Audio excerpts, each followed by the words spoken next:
दुपारी 4 वाजता आहेत.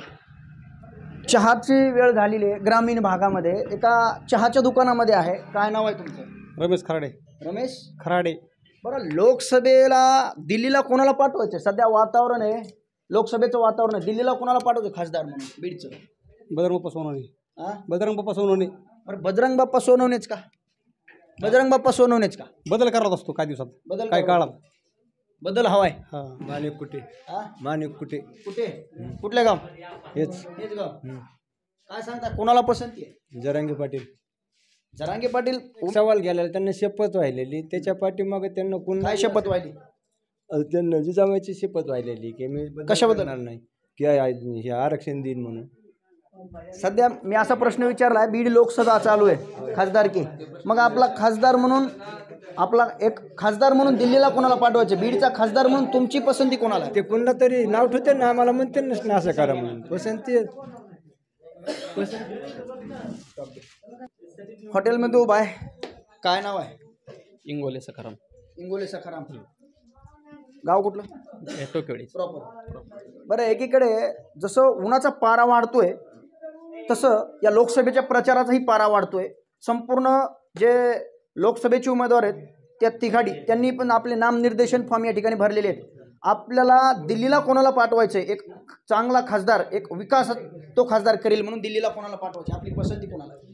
आमची पसंती सर्वसामान्य जनतेने एकच ठरवलेलं आहे की बजरंग बाप्पा सोनवणे हा जो शेतकरी पुत्र आहेत, सर्वसामान्याचे नेतृत्व आहे, संयमी व्यक्तिमत्व आहे, असं आम्हाला वाटतं की ते आमच्या कुटुंबातला एक सदस्य आहे. जात पात आम्ही मानत नाहीत. ओळख आहे आपली बजरंग बाप्पा सोनवणे? हा 100% ओळख आहे. कारण एकदा रोडने जात असताना मी स्वतः हात केला, माझ्यापाशी थांबले, मी माझी अडचण त्यांना सांगितली, त्यांनी त्या अडचण होती? माझ्या वैयक्तिक थोडीशी शालेय जीवनातली अडचण होती.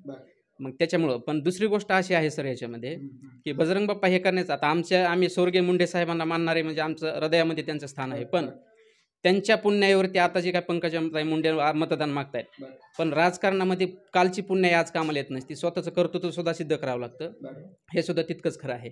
बरं, या दोन वेळेस 2 टर्मला जे बीजेपीचं सरकार होतं, याच्यामध्ये काय कार्यकाळमध्ये काही एखादं विकासाचं काम झालं? नाही, सांगता येणार नाही मला, कारण त्यांनी सुद्धा सांगता येणार नाही त्यांना सुद्धा.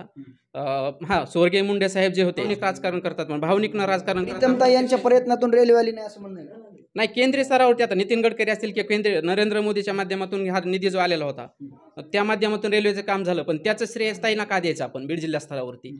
आज प्रीतमताई मुंडे हे आम्ही त्यांच्यामध्ये गोपीनाथ मुंडे साहेब आहेत हे बघून आम्ही त्यांना 10 वर्ष निवडणुकीला आम्ही त्यांना जिंकून दिलं वैयक्तिक मराठा समाजाने. पण आज त्यांचं जे स्टेटमेंट लोकसभेतलं होतं यावेळेस का डावल? कारण त्यांना वेळेस तुम्हाला मुंडे साहेब दिसत नाहीत का? प्रीतम दिसतात, पण त्यांचं जे काय काम आहे, त्यांचे जे फील्ड वर्क आहे ते आज आम्हाला दिसत नाही. कारण तुम्हाला सुद्धा माहिती पत्रकार बांधवांना की त्यांचा जो आलेला निधी आहे तो निधी त्यांना त्यांच्या अंमलबजावणी करता आली नाही, त्यांना वापरता आला नाही, तो निधी वापस गेला. हे तुम्हाला सुद्धा माहिती आहे, आम्हाला सुद्धा माहिती आहे. दुसरी गोष्ट सर, आम्ही एक मराठा समाजाचे आहेत, आम्ही जातपात मानत नाही. आम्ही आमच्या गावामध्ये सर्व लोक एका गुण्यागोविंदांना आणणारे लोक आहेत. इकडे तिघाडी बीड जिल्ह्यामध्ये होणार आहे. अशोक हिंगे हे देखील आता एका साईडकडून उभा आहेत. तर मग यांचं कसं वातावरण असणार आहे आपल्या गावात? कारण आज वंचित बहुजन आघाडीकडे बघण्याचा सुद्धा दृष्टिकोन हा त्यांच्या कार्यकर्त्याचा सुद्धा निगेटिव्ह आहे. याचं कारण आहे की त्यांना भाजपची बी टीम म्हणून आज ओळखलं जाते आणि म्हणूनच त्यांनी अशोक हिंगे यांना त्या ठिकाणी. अशोक हिंगे असं सांगतायत की आम्ही देखील आता मी काही काळ मराठा आरक्षणासाठी खूप झगडलेलो आहे, त्याच्याबद्दल थोडक्यात. आज झगडलेले आहेत, पण आमचं दुर्दैव हे आहे की ते चुकीच्या मार्गावरती गेलेले आहेत. चुकीच्या पक्षाच्या माध्यमातून त्यांनी उमेदवारी मागितलेली आहे. कुठल्या पक्षात यायला पाहिजे?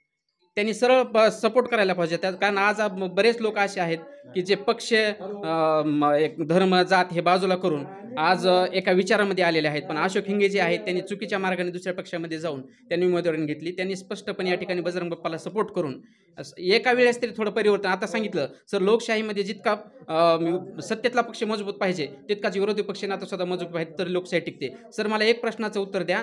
नरेंद्र मोदी जेव्हा पाठीमागे सांगितलं होतं 2014 निवडून आल्यानंतर की एवढे मोठे भाव गॅसचे वाढले की तुम्ही मतदानाला जाताना सिलेंडरला नमस्कार, शेतकऱ्यांना 6,000 रुपये खात्यावर येत नाही. कोण मोदी नाही देत.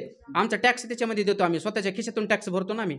मग टॅक्स भरलेले तेच पैसे आम्हाला 6,000 रुपये देतात. उपकार करत नाहीत ना. आमच्या कापसाचे भाव तेव्हा आज 6,000 रुपये आलेत, 5,000 रुपये आलेत, त्याच्यातले कट केलेले ते पैसे आम्हाला देतात. म्हणजे काय मोदी स्वतःच्या खिशातले चोर खिशातून आम्हाला देत नाहीत. ते पूर्णपणे. आजचे दिन आले का? आजचे दिन नाही आले. मोदींनी सांगितलं होतं 15 लाख आले खात्यावर. 15 लाख काय चालेल, 15 रुपये नाही ते 15 लाख नाही आले. लोकसभेचा खासदार म्हणून कोणाला पाठवायचं दिल्लीला मग? जरांगे पाटील. हा? जरांगे पाटील म्हणतील त्याला. लोक जरांगे पाटील म्हणते तेच. ते कोणला पाटील? काय नाव आहे सर? सुग्रीव खराडे. खराडे. काय सांगणार एकंदरीतच कोणाला पसंती असणार? आपला पक्ष एकच, जरांगे पाटील. नाही, लोकसभेचं वातावरण एकीकडे आहे, लोकसभा चालू आहे, ज्या दिवशी निर्णय ते देतील त्या दिवशीच त्याच्यानंतर त्यांना निर्णय घेतलेला असा आहे, त्यांचं असं स्टेटमेंट आहे की ज्यांना आरक्षणाला विरोध केला त्यांना पाडा. तर तेच होणार आहे ना मग. हा. कोणी केला विरोध आरक्षणाला? हा? आरक्षणाला विरोध केला असं तुम्हाला? त्याच्यानंतर डिक्लेअर केलेलं नाही अजून. ज्या दिवशी डिक्लेअर होईल त्यांच्या ह्या 3-4 दिवसामध्ये त्याच्यानंतर निर्णय होईल. अजून ओपन नाही केलेलं त्याने की निर्णय हेच आहे. बीड जिल्हा हा ऊसतोड मजुरांचा जिल्हा आहे. ऊसतोड मजूर ज्या ठिकाणी, ज्या घरामध्ये राहतात, ज्या गावामध्ये राहतात, त्या ठिकाणी आपण आलो होतो. त्यांचा एक्झिट पोल घेण्याचा प्रयत्न केला आहे, त्यांचं मत जाणून घ्यायचा प्रयत्न केलेला आहे. कॅमेरा पर्सन दत्ता कराडसह मी बाप्पासाहेब भांगे, TV10 वादळ वार्तासाठी वडवणी येथून बीड.